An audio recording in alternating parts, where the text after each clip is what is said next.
ada kejanggalan yang lain di urusan anak Sekatatal. Waktunya lah sekarang untuk Pak Jokowi membentuk tim gabungan pencari fakta.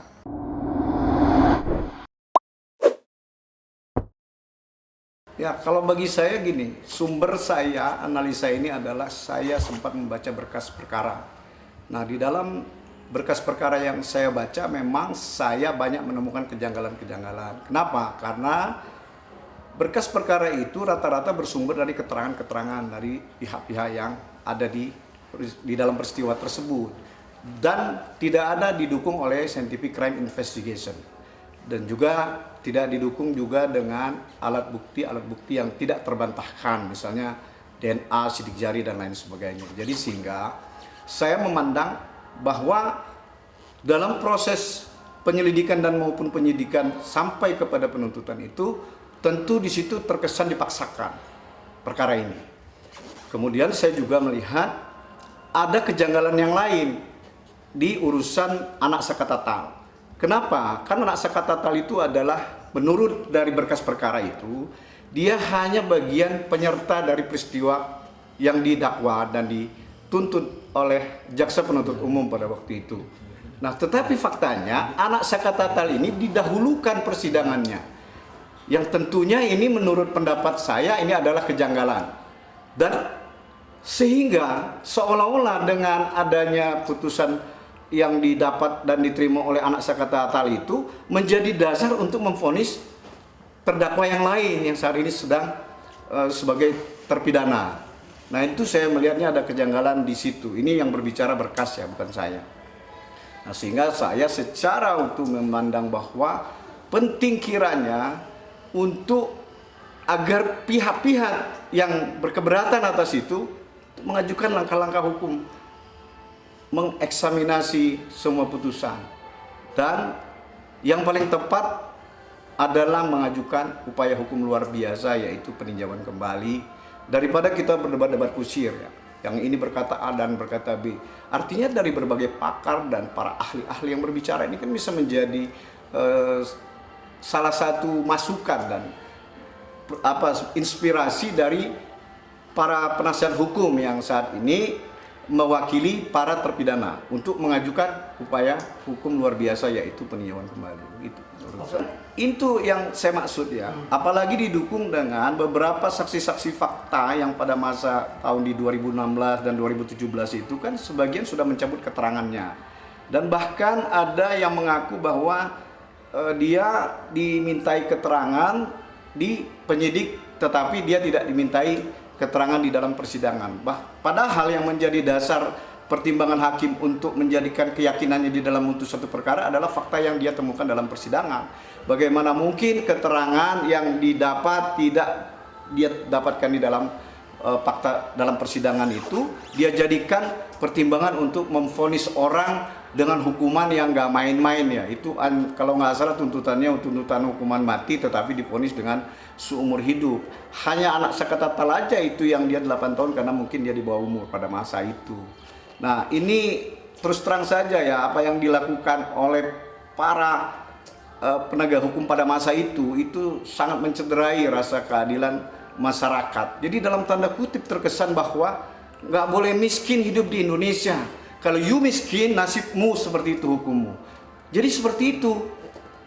Jadi terkesan bahwa orang-orang miskin, orang-orang yang tidak mampu secara finansial ini ya hanya jadi objek hukum, bukan subjek hukum. Kalau saya memandang dari proses dan peristiwa di tahun 2016 dan 2017 berdasarkan putusan pengadilan yang berkekuatan hukum tetap.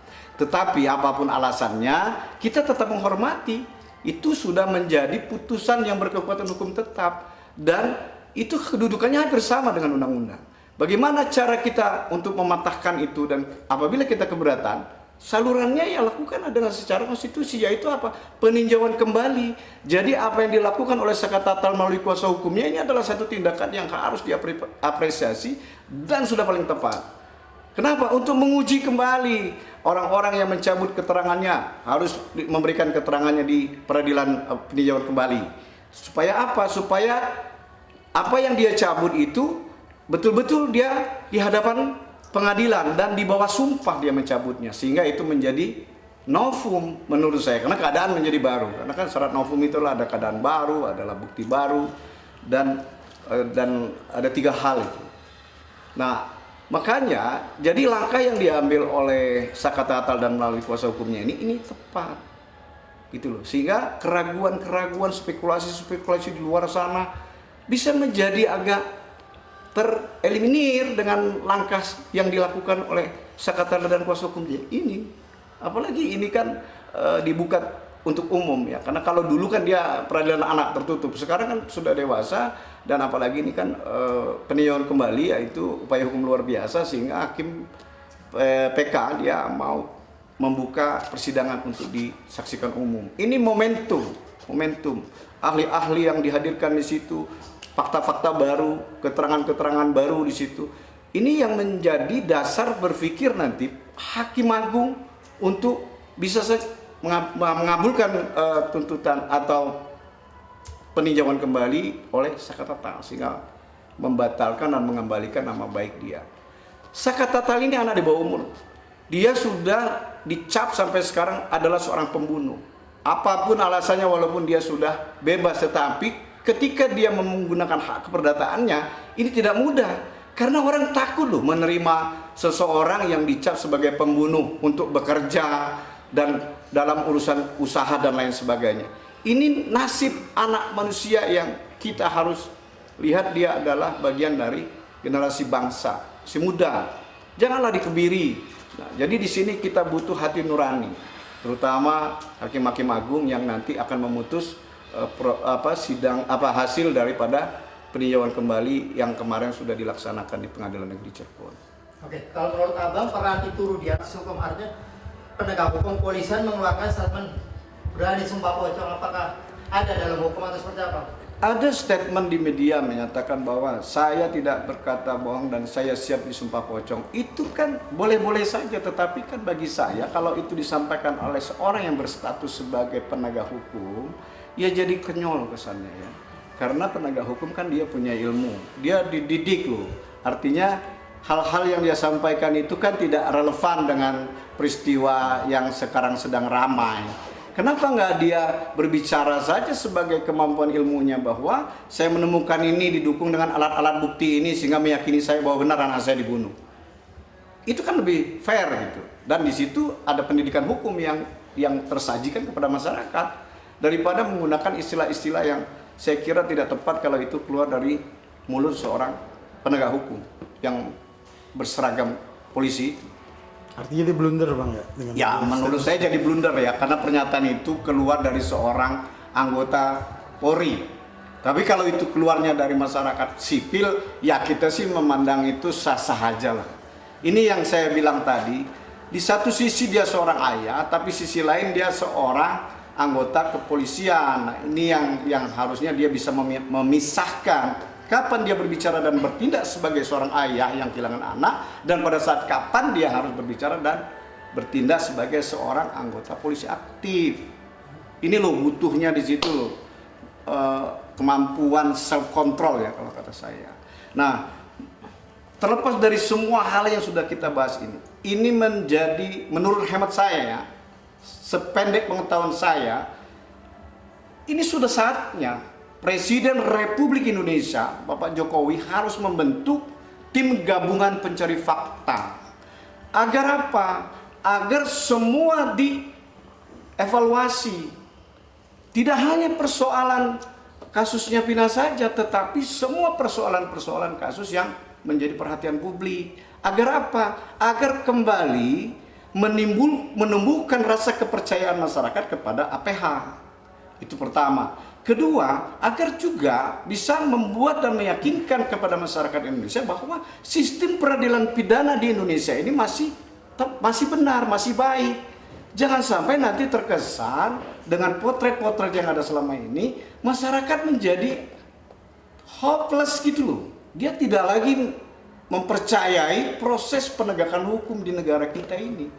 Artinya di sini akan terjadi kekacauan hukum nantinya. Ini saya dengan segala hormat ini, waktunya lah sekarang untuk Bapak Jokowi membentuk tim gabungan pencari fakta untuk mengembalikan citra ini. Oke bang, apa mungkin Pak Presiden Jokowi merasa perlu membuat tim gabungan pencari fakta, sedangkan Jokowi juga sudah mengutus Kapolri artinya untuk menyelesaikan ini. Apa mungkin bang? Begini, kalau cuman makanya aku bilang dia harus makro. Kalau hanya untuk menyelesaikan persoalan kasusnya pindah, cukup Kapolri, cukup. Tetapi kan ini persoalannya nggak cuma satu ini nih. Ada kemarin ramai di Sumatera Barat. Baru-baru ini juga sudah ada vonis bebas di Pengadilan Negeri Surabaya. Nah ini kan tentunya menjadi hal yang cukup bagi pendapat saya ya, untuk Presiden harus turun. Kalau memang dia merasa bahwa sistem peradilan pidana di Indonesia ini untuk tetap menjadi dipercaya oleh masyarakat Indonesia. Cukup bang, Joseph cakep. 15 menit. Rudiana ini kan saya melihatnya ada dua. Satu sisi dia sebagai seorang ayah yang kehilangan anaknya yang dia cintai, dan kita harus respect di situ. Bahkan kita harus mengucapkan bela sungkawa. Berdasarkan itu, sehingga emosinya itu kan tentu sebagai seorang ayah yang kehilangan anak, sulit kita untuk menebaknya. Dan terbukti ketika dia melihat keadaan anaknya, kemudian dia menganggap bahwa kerusakan pada sepeda motor itu tidak mencerminkan kecelakaan, dia melakukan investigasi, mengajak anak buahnya. Nah, sehingga dia lupa bahwa di satu sisi dia baik sebagai seorang ayah, tapi dia juga seorang anggota polisi aktif yang punya ilmu, punya mental lebih di atas rata-rata orang biasa. Nah, ini yang harusnya tidak boleh terjadi seharusnya, tapi ini sudah terjadi, dan akhirnya dia melakukan investigasi sendiri dan mengamankan beberapa orang yang diduga pelaku pembunuh anaknya bersumber dari hanya keterangan orang yang melihat tengah malam dengan jarak yang cukup jauh. Kan ini berbahaya sebetulnya. Nah, kemudian dia tahan dan kemudian dia bawa, yang dilanjutkan dengan membuat laporan di Krim ya pada masa itu di Polres Kota Cirebon. Sementara lokus delikti kecelakaannya kan ada di Polres Kabupaten Cirebon. Dia memindahkan yurisdiksi karena lokus deliktinya dia pindahkan dari di mana menurut keterangan Aib. Kan mengerikan ini. Sementara kita bicara tentang tindak pidana tidak bisa kita lepaskan dengan lokus dan tempos. Nah ini ada dua lokus dan ada dua tempos. Sementara yang satu sudah bilang laka lantas, Polres ini juga institusi negara juga, kepolisian juga, kabupaten. Tahu-taunya hanya berdasarkan laporan dari saudara Aib ya, itu informasinya, dipindahkan lokusnya menjadi Polres, jurisdiksinya Polres Kota. Nah, akhirnya diproses di situ dan dia membuat laporan. Artinya dia harus bertanggung jawab sebagai aparat penegak hukum. Kalau sebagai ayah tadi sudah selesai ya, kita maklum emosionalnya orang ya, kehilangan anak yang tercinta. Tetapi ketika dia ingat bahwa saya selain seorang ayah yang kehilangan anak, tapi saya juga seorang penegak hukum yang notabene adalah tauladan bagi masyarakat, pengayom dan lain sebagainya. Ini harusnya tidak boleh terjadi gitu loh. Kalau benar ternyata dia hanya bersumber dari keterangan satu orang atau dua orang yang tidak didukung scientific crime investigation, kemudian berani menetapkan segitu banyak orang menjadi tersangka. Ini mengerikan. Bang, Bang, kemarin juga